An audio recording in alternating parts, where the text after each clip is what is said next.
ಇನ್ನು ಮೀನರಾಶಿಯವರಿಗೆ ದೀಪಾವಳಿ ನಿಮ್ಮ ಪಾಲಿಗೂ ಶುಭದಾಯಕ ಫಲವನ್ನು ತಂದುಕೊಡ್ತಾ ಇದೆ. ಗುರುಬಲ ಅಂತಕ್ಕಂಥದ್ದು ಪ್ರತಿಭಾಶಕ್ತಿಯನ್ನು ಹೆಚ್ಚಿಸುತ್ತೆ, ಸಂತಾನ ಸೂಚಕವನ್ನು ಆ ಒಂದು ಫಲವನ್ನು ಸೂಚಿಸ್ತಾ ಇದೆ. ಈ ಕಾರಣದಿಂದಾಗಿ ಮನೆಯಲ್ಲಿ ಒಂದು ಮಂಗಳ ವಾತಾವರಣ, ಮನಸ್ಸಿಗೂ ಒಂದು ಹಿತವಾದ ವಾತಾವರಣವನ್ನು ಖಂಡಿತ ಸೃಷ್ಟಿ ಮಾಡುತ್ತೆ ಆ ಗುರುಬಲ ಅಂತಕ್ಕಂಥದ್ದು. ಜಲೋತ್ಪನ್ನ ಕ್ಷೇತ್ರಗಳಲ್ಲಿರ್ತಕ್ಕಂಥವರಿಗೆ ಬಹಳ ವಿಶೇಷವಾದ ಅನುಕೂಲ ಇದೆ, ಲಾಭದಾಯಕವಾಗಿದೆ. ಮತ್ತು ಹೈಯರ್ ಸ್ಟಡೀಸ್ ಅವರಿಗೆ ತುಂಬ ಉತ್ಕೃಷ್ಟವಾದ ಮಾರ್ಗದರ್ಶನ ಸಿಗುತ್ತೆ, ಉತ್ತಮರ ಪರಿಚಯ ಆಗುತ್ತೆ, ಗುರು ಶಿಷ್ಯರ ಬಾಂಧವ್ಯ ಕೂಡ ವೃದ್ಧಿಯಾಗುತ್ತೆ. ಮಂತ್ರಜ್ಞರಿಗೆ, ಶಾಸ್ತ್ರಜ್ಞರಿಗೆ, ಪುರೋಹಿತರಿಗೆ ಇಂಥವರಿಗೆಲ್ಲ ಒಳ್ಳೆ ವಿಶಿಷ್ಟವಾದ ಅನುಕೂಲಗಳು, ಅವಕಾಶಗಳು ದೊರೀತಕ್ಕಂಥದ್ದು, ಸಂಪಾದನೆಗೆ ಹೊಸ ಹೊಸ ದಾರಿ ದೊರೀತಕ್ಕಂಥದ್ದು ಈ ರೀತಿಯಲ್ಲಿ ಅತ್ಯಂತ ಶುಭದಾಯಕವಾಗಿದೆ. ಶುಕ್ರನ ಸಂಚಾರ ಕೂಡ ಚೆನ್ನಾಗಿದೆ. ಶುಕ್ರ ಕುಜನ ಸಂಚಾರ ಚೆನ್ನಾಗಿರೋದ್ರಿಂದ ನವೆಂಬರ್ ವೇಳೆಗೆ ಧರ್ಮ ಕಾರ್ಯಗಳಲ್ಲಿ ಯಜ್ಞಯಾಗಾದಿಗಳನ್ನು ಮಾಡಿಸ್ತಕ್ಕಂಥದ್ದು ಅಧ್ಯಯನ ಅಧ್ಯಾಪನ ಅಂತೀವಲ್ಲ, ಆ ರೀತಿಯಲ್ಲಿ ಎರಡೂ ಬಗೆಗಳಲ್ಲಿ ತುಂಬ ಉತ್ಕೃಷ್ಟವಾಗಿದೆ ಈ ದೀಪಾವಳಿ.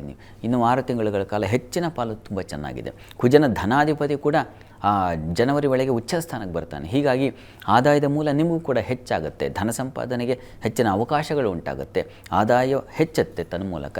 ಹೀಗಾಗಿ ತುಂಬ ಚೆನ್ನಾಗಿದೆ.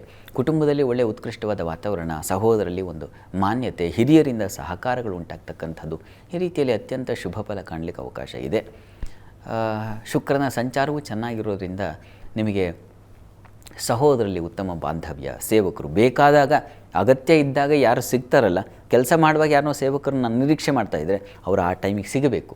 ಆ ರೀತಿಯ ಒಂದು ಶುಭದಾಯಕ ಫಲಗಳನ್ನು ಖಂಡಿತ ಕಾಣ್ತೀರ. ಸಹೋದರ ಬಾಂಧವ್ಯ ಹೆಚ್ಚಾಗುತ್ತೆ. ವಸ್ತ್ರಾಭರಣ ವ್ಯಾಪಾರಿಗಳಿಗೆ ಬಹಳ ವಿಶೇಷವಾದ ಲಾಭ ಇದೆ.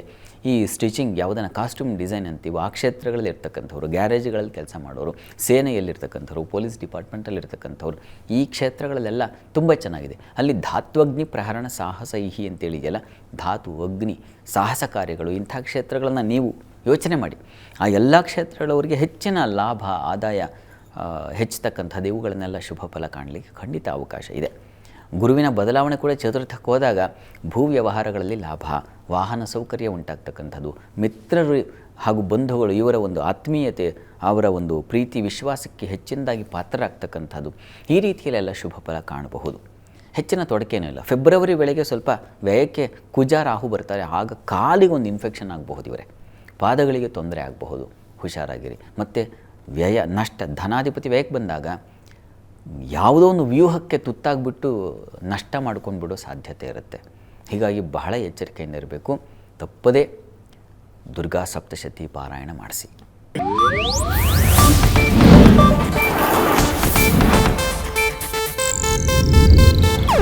ಇದು ಏಷ್ಯಾನೆಟ್ ನ್ಯೂಸ್ ನೆಟ್ವರ್ಕ್ ಪ್ರಸ್ತುತಿ.